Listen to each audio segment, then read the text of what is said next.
Professor! Brian! Anybody home? Oh, bloody hell. Ah. Hey, Vince, what's your ETA? My what now? Oh, sorry, do you not have that expression out here? It's American slang for estimated time of arrival. When do you get here? That's not even slang, that's an acronym. I thought you were a professor of English. It doesn't matter. Where are you? I'm in the main office, and... Oh, snap, you're here? Yo, Vince, I'm up here. Vince? No, stop messing around, Professor. I'm in the main office. I've had a really long flight out here, dude. I'm super jet lagged. You said we'd meet at the office. No, I am in the office space in which... No, I'm in the office. Brian, what country are you in? Yeah, it's really confusing. Is it Britain? Is it England? Which one's the country and which one's the state? Why? What country are you in? I'm just in the country. I just spent 4 hours going through customs because they thought my deck boxes were a little bit suspect. Huh. You know, it's funny. I've never once had that problem in customs with my decks. That's because you play Merfolk, Brian. There's minimal threat there. There's like zero threat, actually. When was the last time Merfolk won anything? I think we're in the wrong countries, Brian, you doddering old fool. No, I'm in the wrong country. You are in America. Oh, Brian. Hey, wait a sec. You said you're in my office, not outside it? How'd you get in my office? It's a 4-digit code, Brian. Any British person could solve that. We invented computers. Wait, how did you get into my house? Did you get over the moat and under the portcullis, and did my servants let you in? Oh, your servants all hate you, and I think they're downstairs dancing and stealing your silverware. I'm just rummaging through your library. Stay exactly where you are. I'll be there shortly, and by shortly I mean about 11 hours.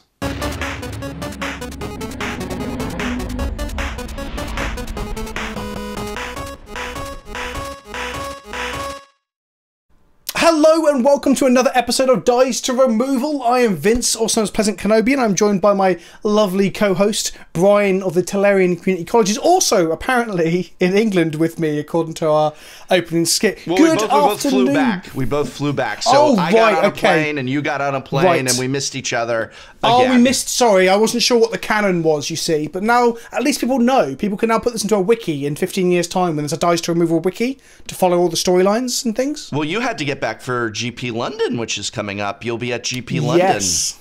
I am so hyped. I'm afraid I can't make it to London this year. I was at London last year, and I just can't make it to London. I'm sorry. But if you're in the Seattle area, you can pre-release with me at Mock's Boarding House Ballard. That's where I will be, at Mock's Boarding House, otherwise previously known as Card Kingdom, in the Ballard location at the Saturday night pre-release. And if you're in Europe, go pre-release with Vince at GP London, Magic Fest London. So I will be playing the new war set at obviously Magic Fest London, as well as playing quite a bit of Legacy and just bumming around and mucking about. So come and say hello, do not be shy.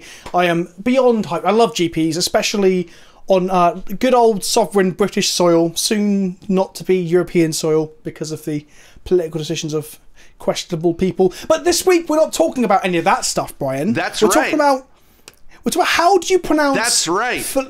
How do you pronounce Flubblethip? Fibblethip. That is how you pronounce Fibblethip. Why does it sound so easy coming out of your mouth? Fibblethip. Fibblethip. Fibblethip.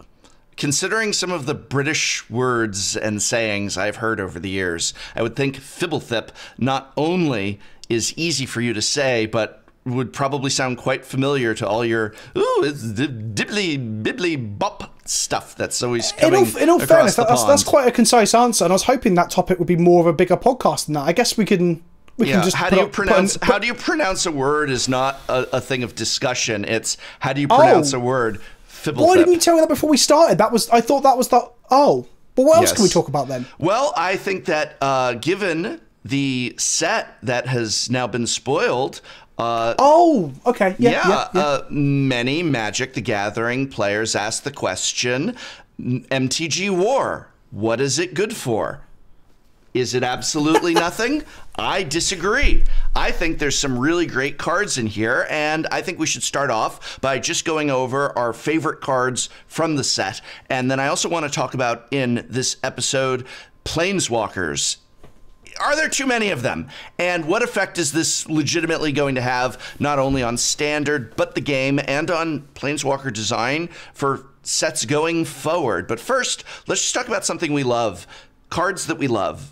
Should I go first, or shall you? Yeah, you can start. You can start. All right. Well, I'm gotta stay on brand. I got to stay on brand. Now, again, I want to stress to viewers at home, we're going to talk about, like, if we've got any picks for overpowered cards or things like that. This isn't like what I think are the best cards in the set. These are my favorite cards in the set, and I'm going to have to stay on brand and say my #1 pick for Prof's favorite, Kiora Behemoth Beckoner, because she's a merfolk. She's a planeswalker. You said on brand, but this card's good. This card. oh. Like, and she's not synergistic with merfolk because she wants good, powerful 4-drops to draw cards off of. But merfolk are diddly, crappy little 2/2s. Who says the British have no sense of humor besides the rest of the world? So Kiora. Kiora Behemoth Beckoner is an uncommon planeswalker that costs 2 and either a green or a blue. I love that it's either a green or a blue. Definitely. So you can put her in a mono green standard deck. You can put her in a mono blue standard deck and be able to cast her. And she comes in with 7 loyalty, which is whoppingly high. And her static ability is whenever a creature with power 4 or greater enters the battlefield under your control, draw a card. So this is fantastic, this card. I love this card. This card is going to be great in Commander, by the way, EDH. I can't wait to put her in so many of my Commander decks that are in blue and green, pretty much all of them that are using big creatures. But I also really like how high her starting loyalty is, because the untapped target permanent, you can get up to all kinds of shenanigans in all kinds of different decks. And a lot of the planeswalkers usually, but whether they're normal mythic planeswalkers or some of these weird, uncommon, rare ones that we've got in War, which we'll talk about the impact of later, you get a couple of uses of it, right? You get, like, someone comes in at 4 and they've got a -2 loyalty, right? And so you get 2 uses, or they come in at 5 with a -2 loyalty. You get a couple uses, and this is 7 if I want to. Well, I think Kiora is actually better than the majority of the other uncommon walkers, because normally you'll get them, you'll down tick them, and then they get attacked and die. That's something that I've noticed with a lot of them. Some of them come in 7 as well, like I think Kaya does. Right. Yeah, and Hawalti and stuff. But this one, with Kiora, you can cast her early off of a mana dork, for example, if you've got 1 mana mana dorks like Llanowar Elves, and then you can untap your Llanowar Elf to give protection. Now, it's not ideal, throwing your mana elf under the bus to protect your planeswalker, but it means that she's actually got inbuilt protection, which a lot of the uncommon walkers don't tend to have.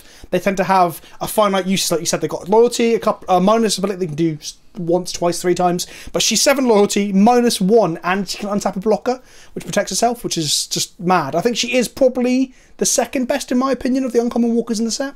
Oh, really? So what do you think is the best uncommon walker? So one of my picks for my top 5 is the new Saheeli, the Sublime Artificer. Yes. So a similar card to Kiora in the fact that it is a 3 mana walker. This one's slightly harder to cast. It's 1 colorless mana and then 2 hybrid red-blue mana. So it can be 2 blue and colours or 2 red and colours. I've just explained that in the most bumbling British way possible, but it's basically 3 mana with 2 hybrid pips. And whenever you cast a non-creature spell, so that's not just sorcery or instant, that's also artifact. Whenever you cast a non-creature spell, that's also planeswalkers, by the way, you make a 1/1 servo token. So the reason I think this card is going to be so good is because it's a bit young peasy, it's a little bit Monastery Mentor, but it's also like Sai, who we've seen play in modern decks like the not X variants, so the Lantern variants, like 4-color Whir and Lantern, as a sideboard option. When people sideboard out removal spells, you get this body that makes more and more bodies and draws you cards. Now, Sai does draw you cards, which is kind of a bit better, but Sai also dies to Fatal Push and removal spells that Saheeli dodges, for example. She's also very good in potentially formats like Vintage, where all your Moxen start to make you cards as well. Her down tick is -2, and it allows you to copy another artifact, I believe. That's correct, isn't it? Target artifact you control becomes a copy of another artifact or creature you control. So you can turn a Moxen into another Monastery Mentor, or you can turn a Ensnaring Bridge into a Tarmogoyf, and all sorts of weird things you can do with it. So it's unique in the way that it turns. That's a really weird ability, by the way. It is really weird and very unique, which makes me excited for it. And it just seems like, in terms of utility, the card is really strong. Like, really strong. I think this is a card. There's a lot I like about this card, although I will point out this is exactly what I meant when talking about Kiora, and what I like about Kiora's 7 loyalty with only -1 to activate is here with Saheeli, we've got a 5 starting loyalty and -2, which, unless we've got Proliferate, you get 2 uses of her power. It's a very big power. Don't get me wrong. Sure. This power has some potential, and I'm going to say outside of Standard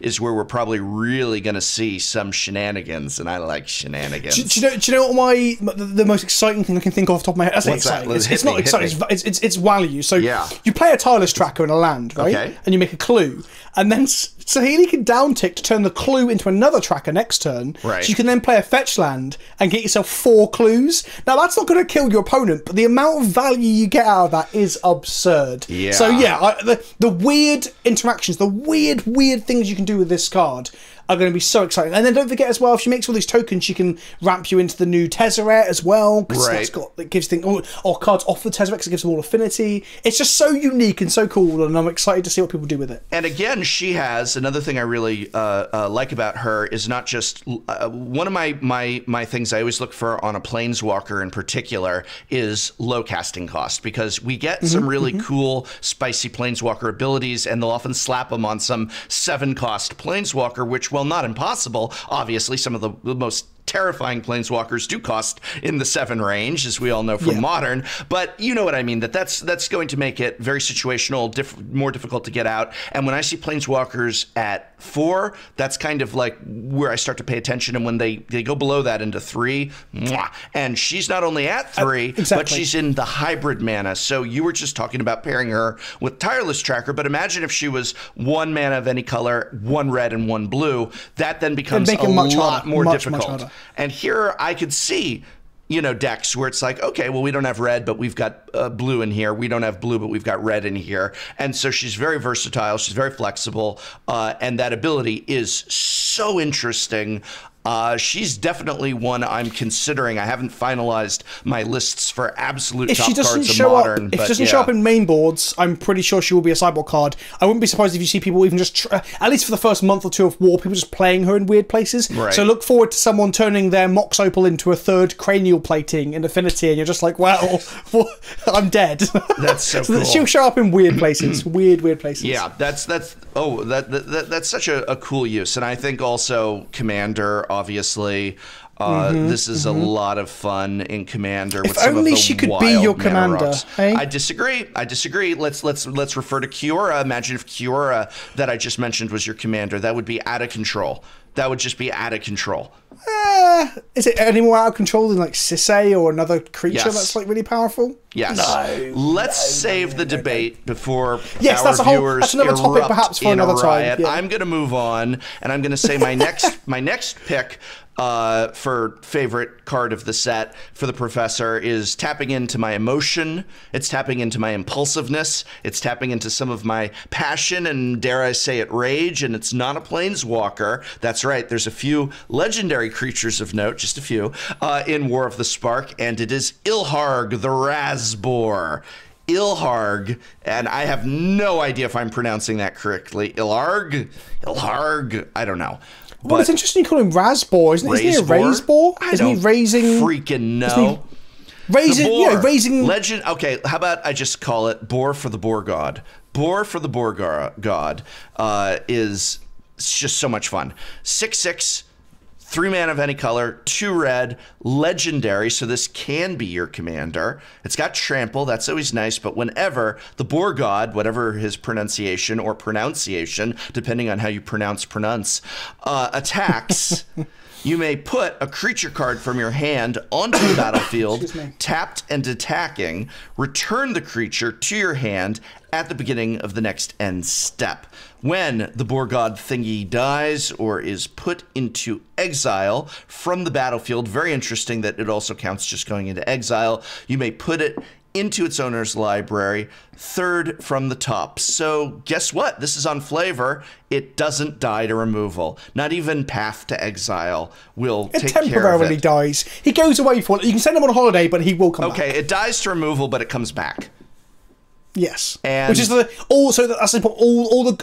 time we get gods, they always have some form of like inevitability or recurability, shall we say? We had the Amonkhet gods would come back out of hand or be indestructible. We had indestructible gods in there. Are this time round, all 5 of the gods all have this weird go to the third of your top of your library mechanic, which is interesting because it means they come back and just keep battling. Yeah, keep battling, but I mean, if the removal doesn't stick, if it is built in to have an expiration date on it, it's not really removal, it's delay. It's not like I'm going to remove the gods or I'm going to remove the boar. I'm going to delay it for a few turns. But I don't think they have the inevitability of, say, well, like the indestructible gods had, or Scarab God had, for example, come back that turn. You do get several turns before they come back, but that's only part of the excitement. I mean, the Boar God is absurdly fun. Like, you get to give, like, Eldrazi dash, although they don't gain the Annihilator trigger, so kind of fair in some ways. You get to put all sorts of nonsense into play. So are you going to try this as your commander, or are you going to try this in standard? Where do you want to play the Boar God? The first thing I want to do is try for some serious flavor with a hyper Gruul smash deck with this boar, but absolutely, like, so the question is for commander, do you make this your commander, or do you find a home for it in something like, I don't know, a Xenagod deck? Or I think it's so, again, unique. So this is something about War of the Spark. Sorry, I meant to mention this before we got to our cards. War of the Spark, we talked before when we did like our stuff around Ravnica Ages, how the power level's going back up again. War is off the charts. Like, I think some of the cards are absurdly powerful. And we've also got so many unique effects. We've got cards we've been waiting for ages. Cards that remove counters from opponents and all sorts of weird things. And like Planeswalker removal at low cost and stuff. This guy is so unique compared to other red commanders, because there aren't other red commanders that cheat things from hand as far as I can recall or can think of. So Ilharg is cool because you have him in your command zone. You can haste him out with your Bandit Lord Hall or your Greaves or whatever, and just start slamming big red fatties. You know, Begarden Hellkites or Nehebs to get the mana and all these cool big red creatures. So it's a new archetype within Red Commander, which we didn't have before. Well, so it reminds me in some ways. Did you ever play in your play groups? I know everybody remembers the Joyra Legendary from Dominaria, but the original Joyra from way back. Oh yeah, I had a deck. I used to suspend Kozilek and Ulamog and Emrakul when she was legal in Commander back in the day when Emrakul was legal. Well, but before that, before I got my Titans, I would just suspend the biggest thing I owned, which were like eights for eight, another nonsense. When I first started playing Commander, I was just raiding my binder for the biggest things I could suspend. Right, and that's why original Joyra is such a starter commander. She's 50 cents herself. You get her, and then you literally look for any blue-red big creatures. You put together a very basic mana base, and you can literally just start time counter, or I'm sorry, suspend counter, and suddenly it gets to this point where every turn something's smashing through that breach, as it were.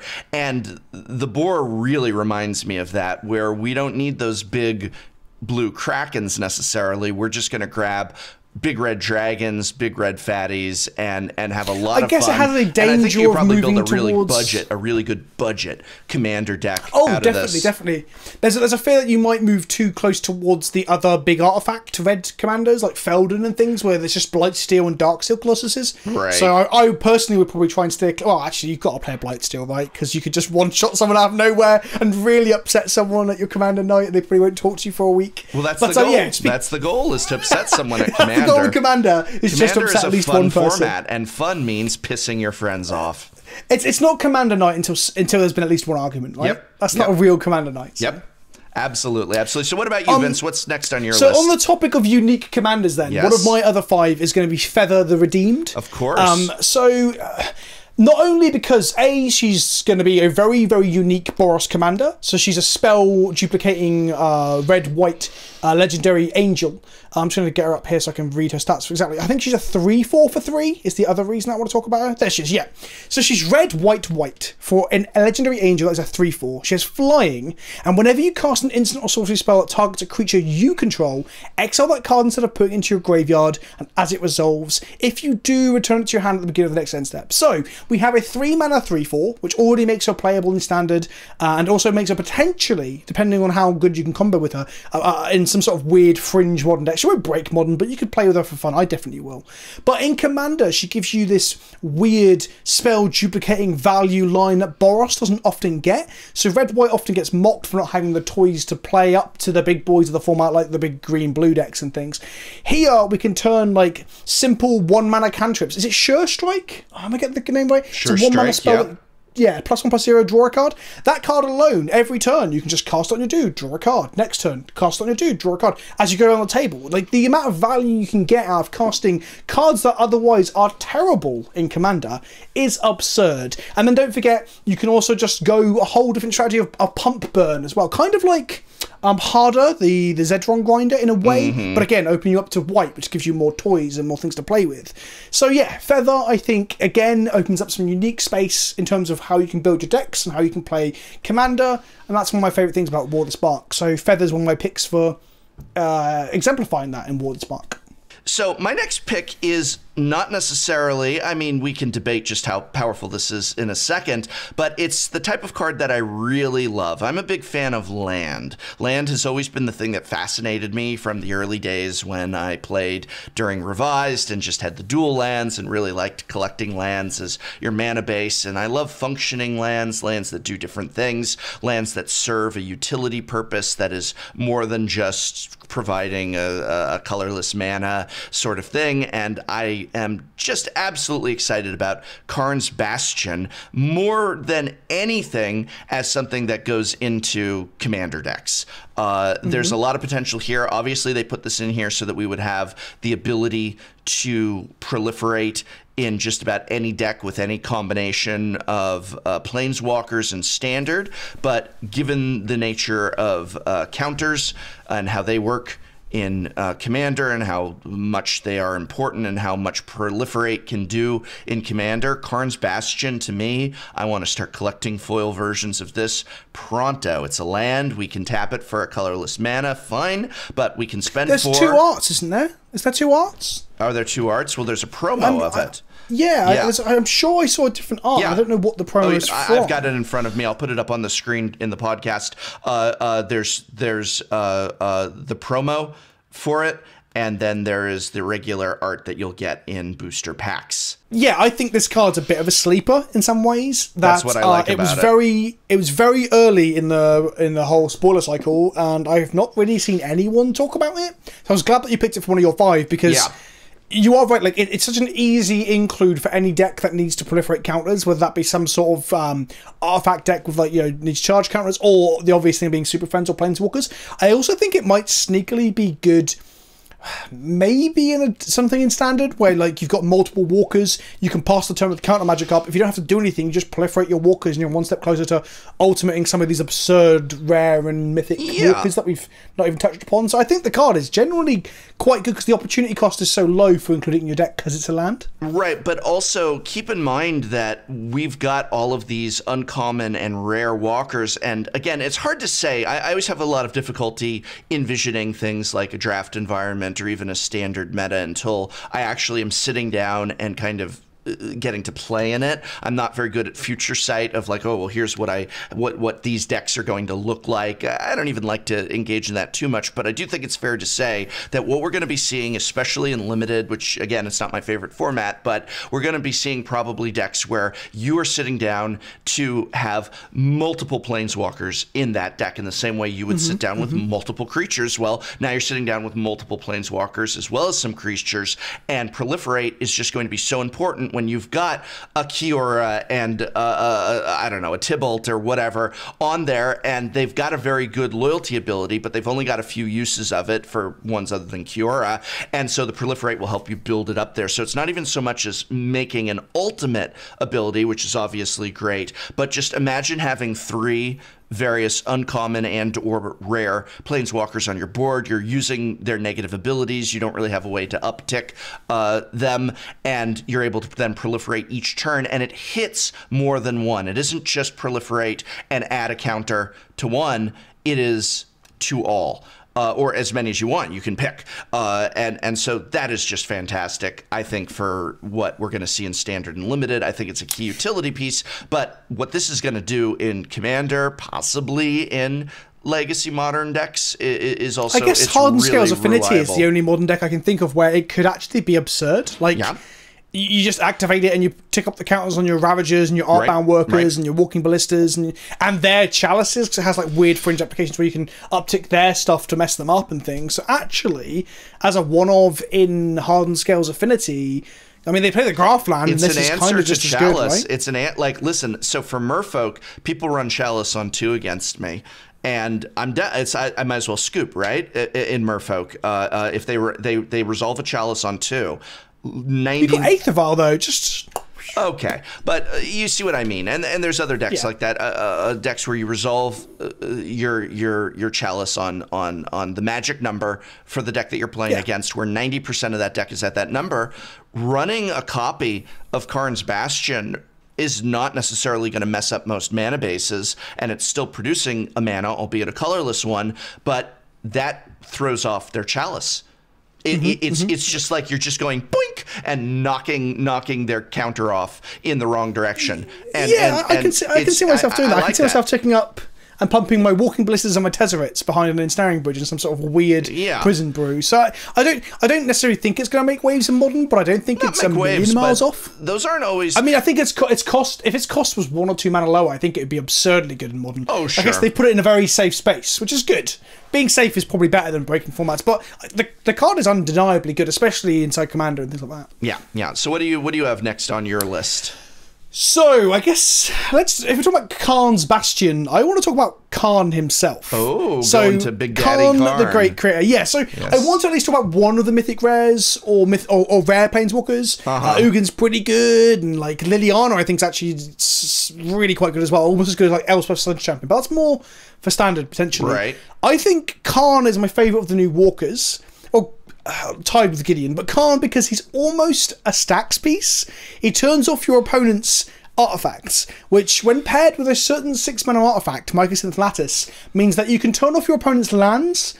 So I genuinely think I'm going to be playing this on my channel without. Well, I say genuinely think, I know I'm going to be playing this on my channel because you can curve Karn into Mycosynth Lattice of Tron mana, and suddenly none of their lands work, and all they can do is attack if they've got creatures. You know what? I'm really proud of you on that one, Vince. That's actually, I'm impressed, and I mean this. We're 30 minutes. We're 30 minutes into the episode, and before you plugged your channel, 30 minutes. This is a new record. Actually, I started out the intro saying I'm Vince, also known as Peasant Kenobi on the internet, hoping people go, "Oh wow, maybe I should search him," and they'll find the channel. No one will do that. Someone's got to promote me. You won't. I didn't get a spoiler from Wizards, so someone's got to promote me. Did you not get a spoiler from Wizards? Nope. Wow. And the thing is as well, not everyone gets spoilers every single time, so that's fine. But then when it ended up being like probably one of my favourite spoiler seasons of all time, and probably one of the most like iconic sets potentially, because of how the power level and how the spoiler season panned out, and the recent the story developments and everything, and I was like, this is so great. I'm like, oh, I wish I was part of that. I wish I was part of telling that story. Hashtag unpleasant Kenobi. Hashtag unpleasant No, I'm Kenobi. not. You shut your mouth, you gaudy old fool. I'm lovely, and I just want to be part of telling that story to the community. But anyway, that's always next time. Continue. To roll it back from you trolling me like some sort of troll under a bridge with your trolley cup and your trolley tie. Karn can also fetch things out of your sideboard, which is really cool. So you can be playing him in one of these Tron prison decks that I generally think might be a thing now, like, you know, just Mud Tron, Eldrazi Tron as it were, and you can go get that one of Ensnaring Bridge out of your board if you're against deck where Ensnaring Bridge is really good. And then yeah, he does, what's the other thing he does? Up to one target non-creature artifact becomes an artifact creature of power and toughness. Okay, yeah, cool, whatever. That's kind of cool. Your Mycosynth Lattice becomes a 6/6 and starts hitting them. Fine, that's cool. And once Lattice is in play and they can't tap their lands, you start upticking Karn to blow up a land every turn because it becomes a 0/0 creature. Now, you don't need to do this anymore because our lands don't tap for any mana, but it's almost like a throwback and a callback to how the original Karn Silver Golem used to do that combo with March the Machines at Microsoft Lattice, which is an old EDH thing that I used to do with my friends and they all hated me, and I was like, well, shouldn't be playing cards that died at this combo. Oh, but Vince, anyway, that's not why they hated you. That's just icing upon the top of the stony lock piece, if you get my drift. The silent lock piece that is Karn, the great creator. So this is your favorite. Cool. This is your favorite Planeswalker from the set. Yeah, because we haven't really had like lockout Planeswalkers before. So this set we've got this, and we've got, I think Dovin also like makes spells cost more and stuff. So I'm all about lock pieces and prison and taxes and all that sort of jazz. And this guy I generally think could make a new version of Tron almost, or just make Eldrazi Tron obnoxious. More so than it already is. So yeah, I love Karn, the great creator. He also sounds like a rapper, do you not think? Karn, the great creator? Great creator. Like he'd drop a sick mixtape. People are like, oh, I'm a big fan of the great creator. Yeah, that does work. That does work there. That does work. Well, my next pick, and I have to give respect to Niv Mizzet Reborn. He got better. He died, and then he got better.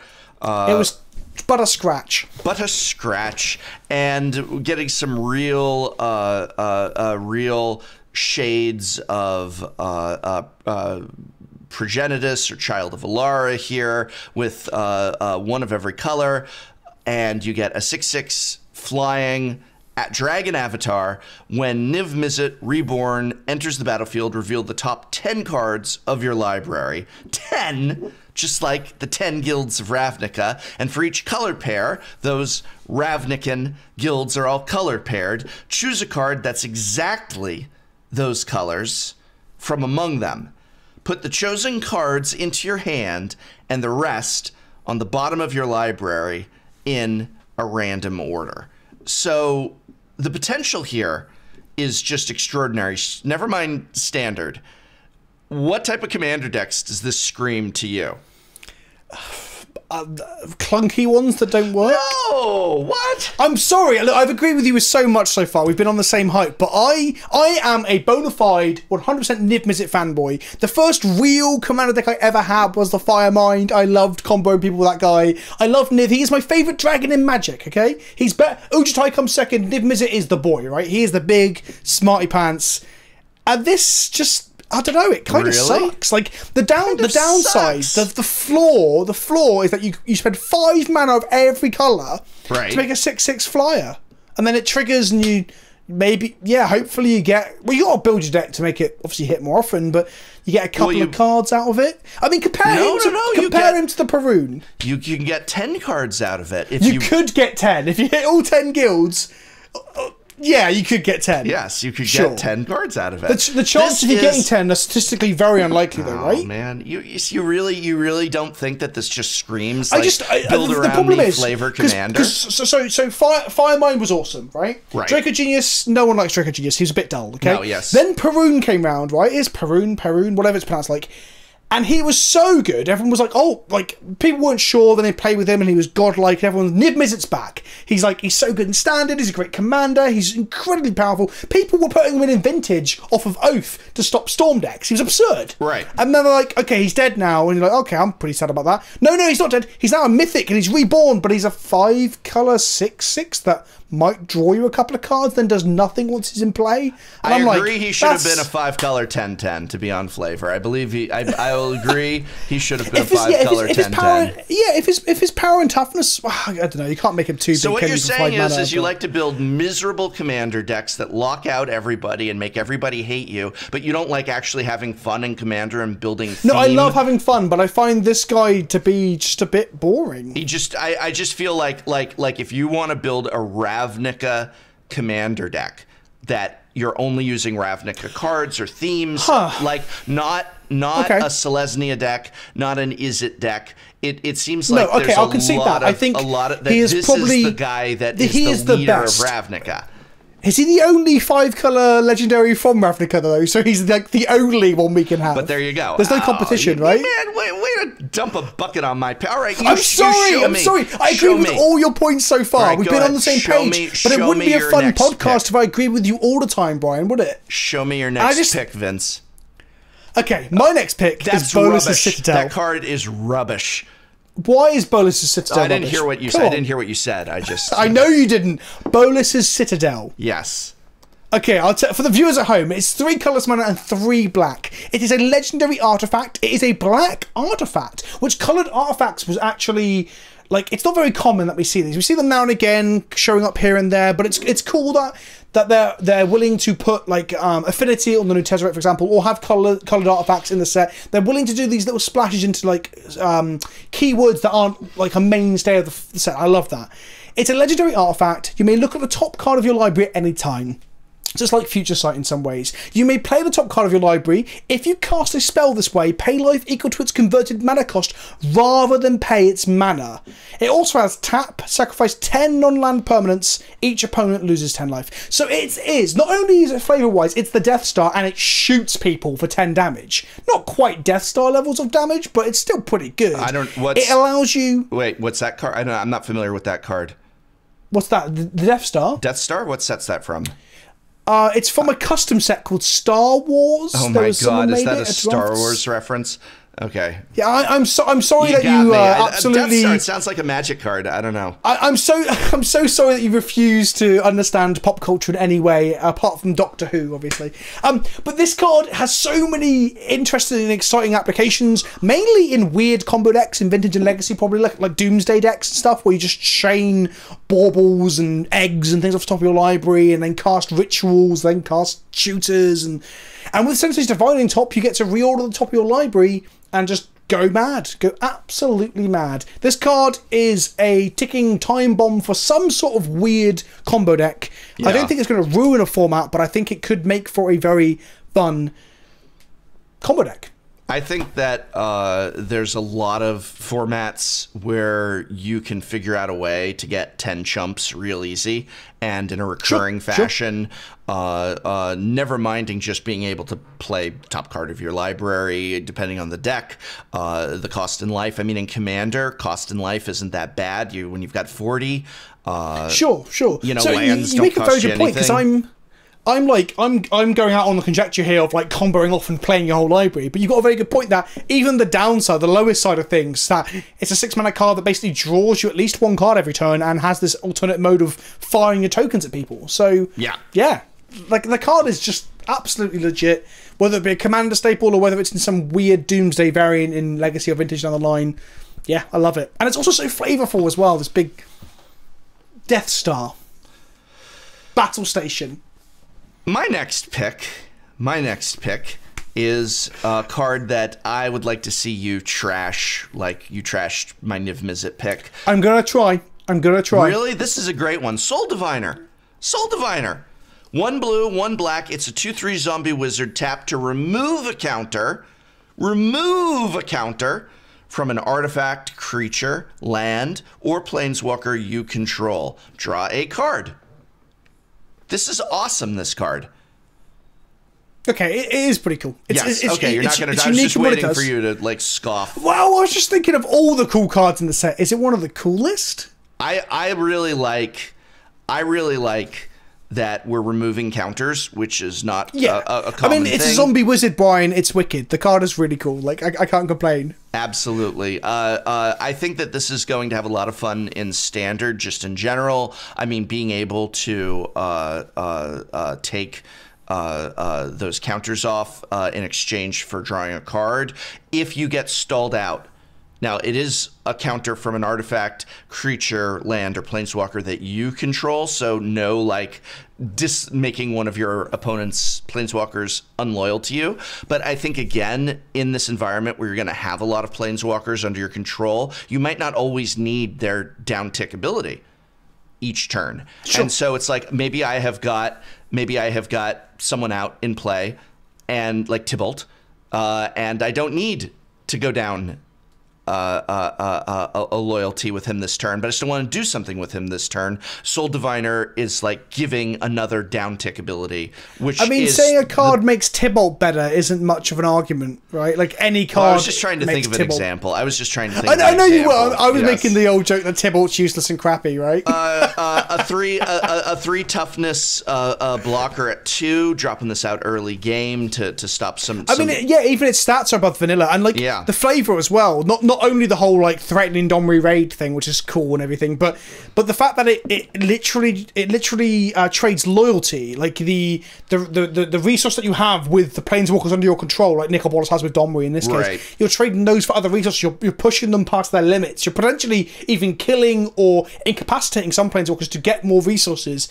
Is awesome. Like the card is just really cool. Also, I lied, by the way. This was technically my spoiler card because everyone got an email saying you have an exclusive preview card from Wizards, and everyone got that. Why they put exclusive in the subject, I don't know, because I know multiple creators who are like things. Words don't have to mean things. Words don't mean things. Context doesn't matter. Right. Yeah. So what's your final pick? What's your final pick then, Vince? I've left the best till last. Okay. What do you got for me? I genuinely think this is potentially the best card in the set. It has potential to just make new archetypes or make certain archetypes too good and modern. And it's Finale of Devastation. Yes. All of the whole Finale cycle was great. The red one especially. The blue one seems good for like High Tide and stuff. But Finale of Devastation is green X, sorcery speed. It has a dinosaur in the art, which could either be a Carnage Tyrant summoned to fight Nicol Bolas, or it could be everyone's favourite 6-mana Dreadmaw, right? Everyone wanted it in every set, so here it is in the art of Finale of Devastation. Right. So it's even got the meme factor, Brian, right? But search your library and or graveyard for a creature card with converted mana cost X or less and put it onto the battlefield. If you search your library this way, shuffle it. If X is 10 or more, if X is 10 or more, creatures you control get +X until end of turn. So this is basically, for the first half of it, it's Green Sun Zenith for 1 extra green, except it can go into your graveyard. So to unpack that a little bit. That's pretty sweet. Like, green doesn't have reanimation for creatures to battlefield very often, if at all. They can put things to hand with Eternal Witnesses and regrowths and things, but to put it into play is very unique. So like green commander decks, this is a staple. You don't make a green commander deck without this card. That does not happen, right? So it's absolutely, definitely a commander staple. But on top of that, not only is it Green Suns for 1 extra mana that can search both graveyard and library, which is just like extra juice, it has added Craterhoof mode at the end, where it turns whatever creature you fetch into Craterhoof Behemoth. Right. So traditionally in like Elves in Legacy, and Elves in Modern to an extent, you go get your Azuri and you stampede over them, right? Or you get Craterhoof Behemoth in Legacy and you just trigger, pump your team, kill them, right? Yeah. This says don't even play Craterhoof Behemoth. You can go and get yourself an Ulamog. You can go and get yourself even like a Solemn Simulacrum, but you still get the +10/+10 pump if 10 mana was dumped into it. So you can get whatever you want. And that creature gets haste. So you can even go and get Progenitus and make it a 20/20 hasting creature. And to top it all off, it doesn't say green creature. Green Sun Zenith is uniquely only green creature. It's like a balancing element of the card to make it balanced. This doesn't say green creature. Now, it's not going to replace Green Sun Zenith. Green Sun Zenith for Dryad Arbor on turn 1 is like a huge big play in Legacy, and the Green Sun Zenith is banned in Modern. So it's not as good as Green Sun Zenith, but it's comparable to Chord of Calling. It probably makes Vizier decks in Modern, the Vizier Infinite Mana Walking Ballista combo decks, better. It makes the green decks just consistent. It's playable at every point in the game past turn 3. The card is really, really good, even if it's only a 1 or 2 of in core decks that want a Kiki Jiki combo or Vanifer combo or whatever. The card is really good. It's really good. As you said, adding just 1 green to what was already an incredibly powerful card, Green Sun Zenith, to get so much more, going into your graveyard, turning your creatures into Craterhoof Behemoths. It's unbelievable. This is the card. So I had, obviously, including cards like Niv Mizzet, gone through looking for my personal favorite cards. This is one of those cards that hits my list of just most powerful cards in the set. 100%. And I guess that's the spike in me getting, I'm like, oh, my favorite card's probably that card that's absurdly powerful. Sure, that makes a lot of sense. But also, I like playing green toolbox decks as well. Like being able to get whatever tool you need at any one time, or just turn anything into a Craterhoof. Craterhoof Ulamog, anyone? Craterhoof Hornet Queen, anyone? Hoof, there it is. You can just hoof, there it is, but it doesn't have to be a hoof anymore. It could be anything. It could be a boat. And I also think the potential of this, even with smaller creatures that you don't necessarily, that you're maybe grabbing something that can just push you over the top. You don't have to necessarily have that Ulamog in your deck in order to get this effect. So it's just fantastic. And just to sing a couple more which plays before we move on, it doesn't shuffle in, it doesn't exile itself, so you can go get Eternal Witness and get it back. You can go get yourself Green Warden and Marassa and Commander and get it back. And the fact that it goes to graveyards means that if they have somehow discarded one of your key combo pieces or a payoff that you can't get back, your singular Craterhoof Behemoth, if you're playing that in your Commander deck or your combo deck in Modern or whatever, you can get that back with this. So the ups, it's just Green Suns for 1 extra mana with all the extra added on stapley bits. So I just can't help but look at it and go, this card has got to be really good somewhere. At the very minimum, this is an absolute Commander All-Star, and you should pick up your foils as soon as you can before they get to silly prices. It's also a Mythic as well, so the foils should get quite a nice tidy multiply. There's some MTG finance for you. We always do one finance thing, Brian, every episode. Hashtag MTG finance. Hashtag MTG finance. So now that we've gone over our favorite cards from the set, and there's so many more to go over. I mean, these are just our ones that we wanted to talk about. But I want to talk about a larger issue with this set, which is this is essentially the Planeswalkers Matter set. People have always been talking about, when do we get a set where Planeswalkers, it's more than just a few at the mythic level? When do we get common Planeswalkers? We didn't get them in this set, but that was always the thing people were asking for. Uncommon Planeswalkers, we got them. Rare Planeswalkers, we got them. And then all kinds of support for those Planeswalkers, which took the form of Proliferate. Have we gone to the Planeswalker well now? I wonder, have we changed the nature of Planeswalkers, which were this kind of super secret sauce?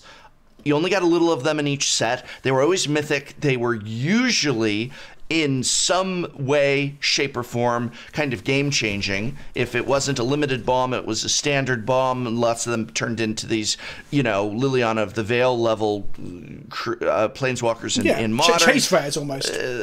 Super Friends decks are out of control. It's hard to interact with them, and there's no way to interact with emblems, all this stuff. And now, did we kind of just take a bunch of cards that could have been enchantments and artifacts, slap the word Planeswalker on it, get everybody super hyped, and then now it's no different than just an artifact in a set? Now it's just okay, have we oversaturated? Have we gone to the well? Or is this perfectly okay? Was this a brilliant move? What do you make of it? I was incredibly concerned when I heard initially. I was like, how good, not necessarily for standard or anything, but how good can a limited environment be if everyone's just slamming Planeswalkers over the shop? I've come out of spoilers as a preview season, feeling a lot better. But I generally cannot comment on how the gameplay has been affected until we've played with it, because I still can't tell. I think, so my opinion and my response to your question of, are they just artifacts and enchantments with people slapped on them? Right. I think no, because the gameplay dynamic is different. So all of them care about Proliferate, for example. Right. All of them have limited use. They will eventually die, similar to, I guess, some artifacts that have charge counters on them in some ways. And they can be attacked. So from a gameplay perspective, the dynamic is different. From a flavour and a cohesive point of view as well, or cohesion, should I say, they are faces and they are like an ensemble cast, and I think that's worked very well in making this feel like more of an event than normal. But we can come to that in a moment when we talk about the story, perhaps. So no, I don't think they are like artifacts and enchantments. I thought they might end up being like that, but no, I don't think they're going to play like that. But I just can't. I don't want to be so safe with it, but I can't say for certain until we get to play with it. Is it still Magic? Well, okay. I worry that Magic the Gathering has shifted into Magic the Planeswalkering, where as we're sitting down with all these Planeswalkers, that it is no longer the same game, that it's a different game, especially if I'm going to only have Planeswalkers and maybe a creature or two, and you're going to only have Planeswalkers and maybe a spell or two, and we're just what is happening here is no longer Magic. It's a subset of Magic. And I mean, I guess we should probably preempt this conversation with, we're both in the same boat where we weren't big fans of Planeswalkers before, right? Right. Yeah, I certainly wasn't. And so to throw out just real quickly, brief points. So I didn't like the story was always around walkers. Right. I didn't like how much walkers dominated gameplay. Right. They're two very fair points. Yeah, exactly. I feel that's fair. They're hard to interact with, so we're both coming and from now the same everything's perspective. about them. But I don't know if I feel similar anymore. So the standard will have a lot of walkers played in it, because a lot of them are good. Even some of the uncommon ones we'll see play, all the rare and mythic ones will probably see some amount of play, I guess. So we'll see more walkers than normal, and the game will fundamentally be different to what it was. I agree. But I don't see that's a bad thing. I don't see it's something that will necessarily last. I don't think we're going to have another set with 36 or 37, including the buy box, that many Planeswalkers in it again. This is similar to how we had a Legends Matter theme with Dominaria Kamigawa, or it's the enchantment creature sets of like Theros, for example. I just see it as a theme or a gimmick, and it will have its time in the sun. It'll affect standard in that way as well, and then we'll move on from that and have the next thing. Yeah, but the set's already a huge hit. The set, everybody has just gone nuts with this excitement for 36 Planeswalkers. They did a great job with the story. So do you think the positive reception from the community and probably the positive sales numbers will prompt them to do another ensemble crossover event soon? Do you think that'll happen soon then? I don't. What's soon in Magic terms? 4 years? A couple of years. Because this took what? Was it 5 or 6 years? They put all the building blocks in motion over the last few sets. They claim it's since Kaladesh was where this started. Was Kaladesh? When was Kaladesh? Because it's all a blur to me. Yes. Being so close to Magic, I'm just like. Just try and flash back to Electrostatic Pummeler. Just try and flash back to Electrostatic Pummeler. I know, but when was that? Yeah, I can't even.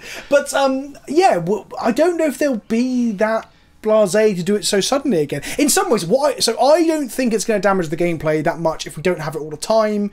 I don't know if it's damage. It'd be fundamentally changed if we have this many walkers all the time, right? Because like you said, every game there will be some number of walkers in play. Yeah, and I think that's another great example too, which is that if you were to say, okay, well, if every set were like this, then it certainly wouldn't be the same game. Then how come this set like this is? Gimmick is a great word. I mean, you can take sets like Theros, where it's like enchantment creatures or enchantment, matters and things like that. I guess this is most closely comparable to perhaps the original Mirrodin or Kaladesh itself for how good the artifact synergies were, right? Like to the point that they dominated their standard environments and caused bannings. And even then, I don't think it'll be that bad. Like, no Planeswalker or Planeswalker enabling card in this set is going to get banned, right? And maybe I should say that. We're going to have an episode in a year's time where you have a clip, a rewind of that. and that's the other thing too, is that in a lot of sets they really watch power level, and here, as we said, they went nuts on power level, and I think that's going to make it an explosive set. But that can often get confused with why it was such a great set, and people thinking what we need are Planeswalkers now, what we need are Planeswalkers now. And even getting off this, to switch gears, what about the idea that, okay, if this is a one-of, if this is only going to happen once, what happens in the next several sets with Planeswalkers? Are we going to be disappointed now? Are expectations going to be, I wish we had more? I can't speak for everyone, but I look forward to a break in some ways from that Planeswalker thing. I wouldn't mind, there still will be actually, it'd be really brave if we had a set with just no walkers at all. So we have but they'll never do that. They've said they'll never do that. But yeah, I know. But from a storytelling perspective, it makes sense, right? They've all gone to Ravnica, and it'd be a good breather. So I would like that, and I would like the break for that. It's like how they say like silence can augment the things that are being said, right? Pauses and breaks. Right. So I think having a non-walker set would be great, but that's just me and you and a few others. I do fear. Do you think you're being a bit old man yelling at the sky? Yeah, damage on the stack should never have gone. I acknowledge that. I'm not acting like I'm not. I think it's okay to be an old man yelling at the sky. I think it's okay to say when everything is going one direction, for there to be someone who says, well, hang on, what are we doing here? I concur. Definitely. I think it's a huge mistake for them to say, we're never going to do a set without walkers. Why? You do 15 sets a year at this point. You can't do one without walkers. And if you do, and I think that comes from a sales. I mean, tinfoil hat time. I think that comes from a sales perspective, right? Because walkers sell boxes. Walkers are chase sets. Even when they're bad, people still want the mythics. Right. Newbies want the mythics. Tabletop gamers want the mythics. Now are they going to want are them uncommon? Are we going to be hearing everybody complaining that they want That's walkers a good question. and uncommons do you in the feel future? That perhaps the sheer amount of them and the lower rarity of them has devalued them as a a chase or so exciting now thing. what happens if we took our sure thing, everyone always wants the walkers, and at the end of just a few months, as we always have, and we always do, people are saying, I am so sick of Planeswalkers. I'm opening packs, and I'm getting uncommon and rare Planeswalkers in the same pack, and it's just right in the jank pile, and it hits a point where then after this, we have our usual offerings of a couple mythic walkers, and a couple of them are not so great, and everybody is over it. And suddenly, what if we just killed the golden goose? Did we just kill the golden goose here? And we went from Planeswalkers, it's the things that sell packs even when they're bad, to Planeswalkers, now they're no different than any other card, and everybody's sick of them. And then can you imagine if we hit a point where the draft environment and the standard environment, just as we always are doing, oh, I'm so sick of this card, I'm so sick of this card, and people are literally just saying, I'm so sick of Planeswalkers, I can't wait until these Planeswalkers are gone. That could be a big disaster as well. And that could be a thing that happens, and in some ways that'll be fine, because they can then just peel back on it. They can go back to, 2 to 5 walkers per set. And so I want to put on the table in around this, that I'm interested to find out how you feel about this as well. Is I think that having a Planeswalker heavy set was definitely the correct decision to do for the big crossover, big ensemble, big culmination of all the storylines. Like, when I heard about it, I was worried. But as they have introduced each of the characters, the art that's on them is fantastic, and the way they've done spoiler season, where walkers have showed up periodically over the time alongside their cards that tell story moments as well, has made it feel more like an event and more like a narrative and more like a storyline that I wanted to follow. I've bought the novel. I've ordered the novel, which obviously the novels haven't been around for a while, so I couldn't have done it for a while. But I've just gone, that's it, I'm buying the novel. I want it. I think they did a great job with all of that, with the marketing. I think they've done an amazing job with that. It's great. Do you think they should do that more? Do you think they should do this? I don't think they can keep it up, because I don't think they can. It's okay. Let me put it this way: we've got the guilds of Ravnica, and they did this. We returned to Ravnica. Everyone freaked out over the guilds, the guild symbols. They're identifying with the guilds, and they asked that question: should we do that more? And then it's like, okay. Now we're going to go to Tarkir, and we've got the Tarkir clans, and then we're going to go back to the core set, and the core set's going to have the monocolors, and they tried to make it so that every set you're picking a tribe, and it didn't work. It didn't work because it wasn't the same as the Ravnican guilds. And I think the same thing is like this story. What they did was spectacular in terms of how they presented it, and like you described, it's like now this walker arrived and all this stuff, but I don't think that suddenly we can be in, what is it, the Viking plane, and it's like, oh no, it's Flargensnurg, the god of the dead, he has arrived. Is that how you pronounce Flargensnurg? Is that Flargensnurg, the little blue homunculus with the eye, or what have you? And I think that it's going to get to. But I think that could work, especially actually. I think it can't all do that. It just won't work. I think they can. So it's similar to Marvel movies, right? Marvel movies all blur into one because they're all the same. They all follow similar formulas. They've got similar humor, similar the world's at stake thing, and you get this with comic books a lot where things feel downplayed because why is Batman worried about the bomb on the bridge if the Flash could just run in and sort the bomb out? Like, you get that. That's not Marvel though. That's not Marvel. That's DC. That is DC. I was jumping from the Marvel universe and I jumped to a different point slightly to talk about comics. The Marvel and DC, they actually don't. You can't go from Marvel to DC. I know that. I'm probably way more into comic books than you are, Brian, to push my nerd glasses up and like tip my fedora. I wouldn't be pushing up my nerd glasses if I just used Batman and the Flash as an example of Marvel movies. But anyway, go on. I wouldn't be pushing up my nerd glasses. For the record, for anyone watching, DC comic books are way better than Marvel comic books. But anyway, back to the original point is they start to downplay other stories if you have these like the big space operas and the big like fanciful crossovers and stuff, because they make everything seem mundane by comparison. But I do also think there's perhaps room for things like with the Viking set. You said things can't always be epic, but the Viking set's the example of where it can be. We are waiting for the depiction of Thor in magic, right, or whatever the equivalent is, the Thunder God, and who his father is, and yes, because people expect that stuff. So when we went to Amonkhet, people were like, "Where's the pyramids? What do they do? Where's the relics? What are mummies like in the setting, and what are the gods like?" When we go to the Viking setting, people are waiting to find out what are the gods like, what is the equivalent of Valhalla, is there a Ragnarok, is there a giant snake, and will some god punch it? And they can tell a story through sequential reveals of cards like I did this time to build more of a story element. Then stick a novel in, get a novel written by some fantasy art writer that people are excited about, stick that in there, stick it in the Fat Pack box.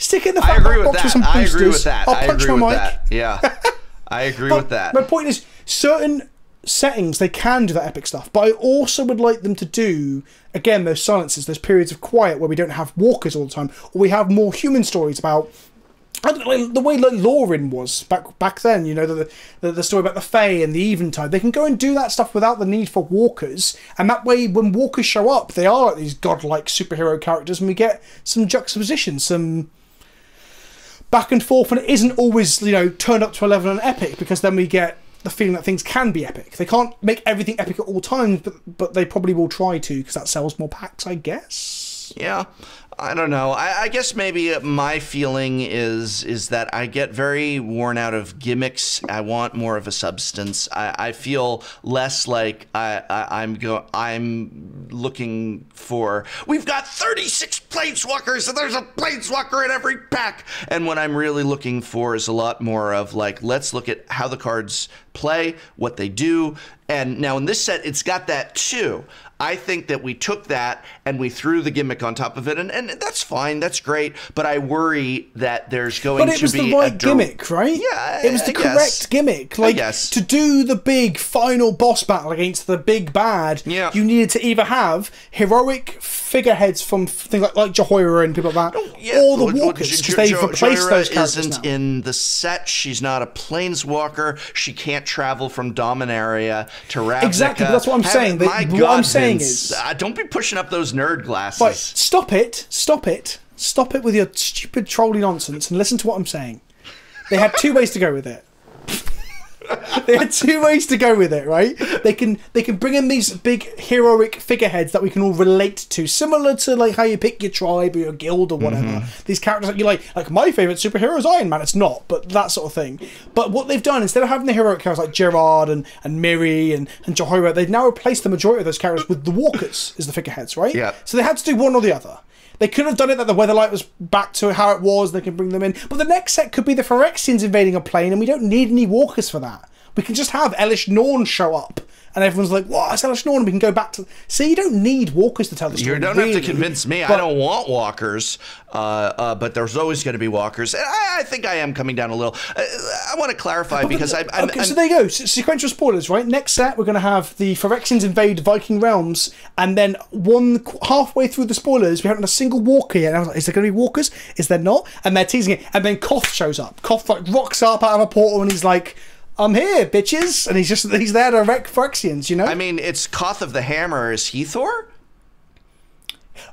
Oh, he fits. They're like, Koth, you like hammers? And they throw him Mjolnir, and he's like, whoa, and he smashes Elish Norn's face in. And... So I want to just clarify that I'm not. I'm thinking back on how I must have sounded, and I do like to be the old man who yells at the cloud, but I'm not dour about the set. I think the set's a home run. Like. I haven't played in it yet, but I do feel that this set is an absolute home run. I don't think anything is really a problem. I'm just also the sort of person who, when everything works, goes, well, what's next? Like let me put it this way: we've got Infinity War coming up, right?